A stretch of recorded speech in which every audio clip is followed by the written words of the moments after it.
여러분 안녕하십니까? 대구 경북 소식입니다. 대구와 경북 지역은 오늘 구름 많은 가운데 미세먼지가 기승을 부리겠습니다. 어제부터 대구는 초미세먼지 주의보가 내려진 가운데 오늘도 초미세먼지 농도는 대구와 경북 모두 나쁨 수준 예보돼 있습니다. 오늘 아침 최저 기온은 안동이 영하 0.4도, 대구가 1.5도 등 영하 3도에서 영상 6도, 낮 기온은 안동이 11도, 대구가 14도 등 평년보다 3도에서 6도가량 높겠습니다. 또 경북 서부 내륙을 중심으로는 5mm 미만의 약한 비가 내리는 곳이 있겠습니다. 올해 미중 무역 갈등의 일본 수출 규제까지 세계 경기 침체 속에 대구도 수출이 8% 이상 줄었습니다. 이 문제는 내년도 쉽지 않을 거란 전망입니다. 한태현 기자의 보도입니다. 올해 대구 지역 수출은 먹구름 속에서 헤맸습니다. 지난 10월까지 62억 3천만 달러로 지난해 같은 기간과 비교해 8.4% 줄었습니다.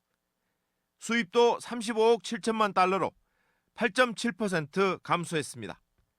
무역 수지 역시 26억 6천만 달러의 흑자를 기록했지만 지난해 같은 기간과 비교하면 8% 줄었습니다. 지역 주력 산업인 자동차 부품과 폴리에스터 직물, 기계료 등에서 수출 실적이 나빴습니다. 태국과 중국으로 수출이 많이 줄었습니다. 수입은 불매운동으로 일본에서 수입이 많이 감소했습니다.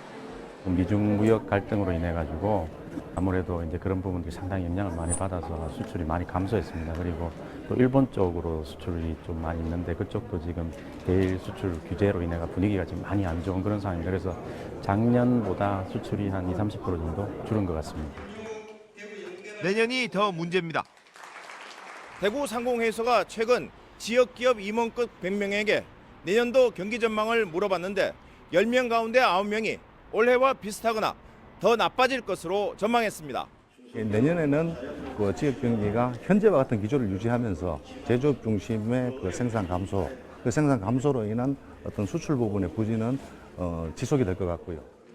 지역 경제계는 세계 경제의 약재가 해결되기 전까지는 침체가 이어지겠다며 신성장 동력이 절실하다고 주장하고 있습니다. MBC 뉴스 한태현입니다. 대구 경북에서는 처음으로 이달 18일 포항시의원에 대한 주민 소환 투표를 앞두고 있습니다. 찬반 여론이 엇갈리면서 선거 분위기가 과열 양상을 보이고 있는데 현직 의장이 투표 참여를 독려하는 메시지를 지인들에게 보내 선관위로부터 고발되기도 했습니다. 이 소식 박상환 기자가 보도합니다. 포항시 남구 치매 안심센터 개소식. 행사가 진행되는 동안 다른 한편에서는 주민 소환 투표 참여를 호소하는 목소리가 울리고 있습니다. 차량 전광판에서는 SRF, 즉 생활 폐기물 에너지화 시설의 가동 중단과 폐쇄 이전을 촉구하는 영상이 나옵니다. 주민들이 계속 반대 집회라고 했는데도 불구하고 5천업을 대표해야 될 시의원들이 포항시의 말을 대변하고 안전하고 필수시설이라면서 주민들과는 반대되는 의견을 내비쳤었기 때문에 이렇게 주민 소환이 되었습니다. 현재 시의원 직무가 정지된 박정호, 이낙연 의원도 행사장을 찾아다니며 주민들에게 해명과 함께 투표 불참을 호소하고 있습니다. 서로 의견을 달리하고 이렇게 힘겨운 상황을 우리가 걸어가야 하나.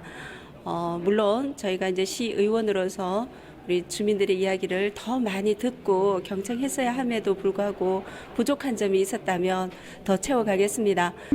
오는 18일 주민 소환 투표를 앞두고 지역 주민들의 여론이 찬반으로 갈리는 등 선거운동이 과열 양상을 보이고 있습니다. 선거운동을 할 수 없는 현직 의장이 투표 참여를 독려하는 내용의 메시지를 지인들에게 보내 선관위로부터 고발당했습니다. 또 포항시는 주민소환단체가 공원에 설치한 천막형 투표사무소는 불법이라며 철거시켰습니다. 선관위는 오는 13일과 14일 사전 투표일을 앞두고 위법 행위 차단을 위해 예방과 단속 활동을 강화할 방침입니다. MBC 뉴스 박상환입니다. 대구시가 대구 기후환경 네트워크와 함께 홀로 사는 노인들이 겨울을 따뜻하게 날 수 있도록 지원하는 사업을 이달 20일까지 지원합니다. 8개 구군의 독거노인 180가구를 선정해 상담사가 가구를 직접 방문해 방한용품을 전달하고 문풍지와 단열 에어캡을 이용해서 단열 환경을 개선해 줍니다. 대구 농수산물 도매시장이 규모가 커지고 시설도 현대화됩니다. 대구시가 국비 421억 원을 포함해서 1,075억 원의 사업비를 들여 2023년까지 농수산물 도매시장 확장 재건축 사업을 추진합니다. 시장 인근의 땅 17,000여 제곱미터를 사들여 상가 건물을 이전하고 빈자리에는 경매장과 주차장을 확충합니다. 이 사업은 올해 10월 농식품 공영 도매시장 시설 현대화 공모 사업에 선정되고 행정안전부의 중앙투자심사를 통과했습니다. MBC 930 뉴스를 마칩니다. 여러분 고맙습니다.